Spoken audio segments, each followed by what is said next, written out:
Welcome to the Jeopardy Answer Podcast. During this podcast, we're going to be going over the answers to the Jeopardy questions that you answered for Unit 5, World War I, Unit 6, Totalitarian Regimes, Unit 7, World War II, and Unit 8, the Cold War. You should have already answered the 8 questions for Unit 5. Let's go ahead and check your answers to see if they're correct. While we're going over the answers, if you get an answer incorrect, please mark it incorrect. If you have an explanation written incorrectly, please make sure that you change and correct your explanation. Question number 1. Which statement about the pre-World War I era is not true? The answer is C. The naval arms race between Germany and the Austrian-Hungarian Empire is an example of the militarism being practiced during this time. This is the lie because during the pre-World War I era, Germany and Austria-Hungary are actually allies, and so these two countries would not be fighting in a naval arms race to see who has the most military naval equipment or military naval ships. This arms race is actually going to occur between Germany and Britain. And so this is the lie because Germany and Austria-Hungary are allies and we're not competing in a naval arms race for superior naval equipment. Let's take a look at number 2. Which statement about the Balkan Peninsula pre-World War I is not true? The lie is B, was nicknamed the powder keg because it was a relatively safe and peaceful place to live in. Now, the Balkan Peninsula was in fact called the powder keg, but the powder keg is something referring to an area that's like a ticking time bomb, something that's about to explode into violence, into chaos, into danger. And so the lie within this answer is the fact that the powder keg was a relatively safe and peaceful place. We know this is a place of a ton of tension, specifically between Austria-Hungary and Serbia, and so B is the lie. Number 3, which statement about the Austrian-Hungarian Empire pre-World War I is not true? The lie is A, believed that annexations in the Balkan Peninsula would inspire and encourage Slavs to rebel against it. Now, it is true that Austria-Hungary is going to try to annex land, meaning to take land from others, specifically land from Serbia and Slavs in the Balkan Peninsula. But the lie is that Austria-Hungary believed these annexations would inspire and encourage rebellions. It's actually the opposite. The Austrian-Hungarians believed that annexations would actually strike fear into the hearts of Slavs and therefore inspire the Slavs to be obedient. Number 4, which statement about Serbia pre-World War I is not true? The lie is D, sent assassins to Germany in order to murder the current monarch of the Austrian-Hungarian Empire. It is true that Serbia was angry with Austria-Hungary and did want the Austrian-Hungarian Archduke assassinated, but the assassins were sent to Germany.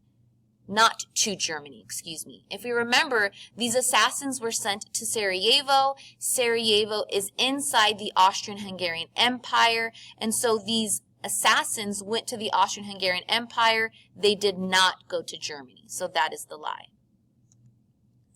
Let's take a look at number 5. Which statement about the trigger event of World War I is not true? The lie is B. The world in Austria-Hungary had to do some investigations before they could discover who had been behind the assassinations. We know that this is a lie because no investigations were conducted since everybody clearly knew who the assassins were. They knew the assassins had to be from Serbia because Serbia and Austria-Hungary had a very open hostile relationship. So no investigations were needed. Number 6. Which statement surrounding the assassination is not true? The answer is D. As part of the Central Powers Alliance, Belgium declared war against Germany. This is the lie because if we remember which countries were in which alliances, we know that Belgium was one of the few countries that decided to stay neutral. So Belgium was not a part of the Central Powers Alliance. The Central Powers only incorporated Germany, Austria-Hungary, and the Ottoman Empire. Those are the main Central Powers countries. Number 7. Which statement about World War I is not true?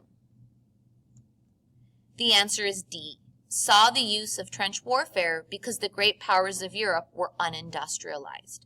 We know this is a lie because trench warfare was the direct result of industrialization, meaning countries that were able to create advanced weaponry through factories and through advanced technology.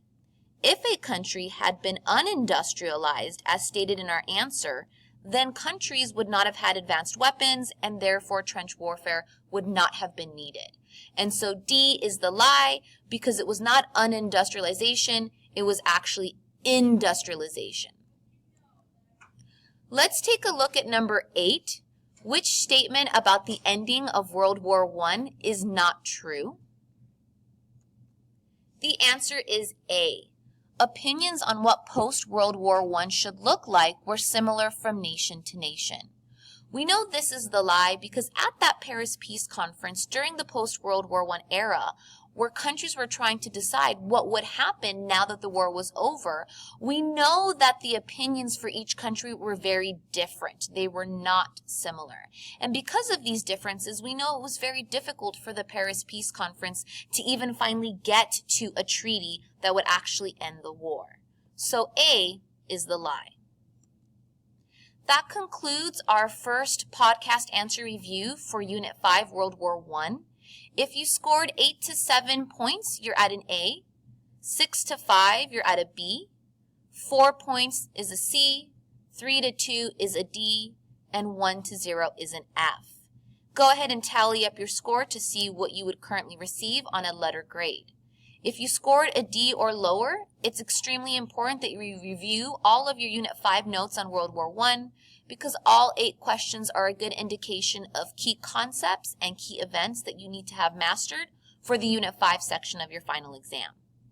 You can go ahead and click pause in order to jump into the Unit 6 questions. You should be answering those Unit 6 questions, and once you've answered those 6 questions, you can go ahead and start podcast part 2 for the Unit 6 answers. You'll find the link for the answers to Unit 6 within the details of this current PowerPoint YouTube presentation.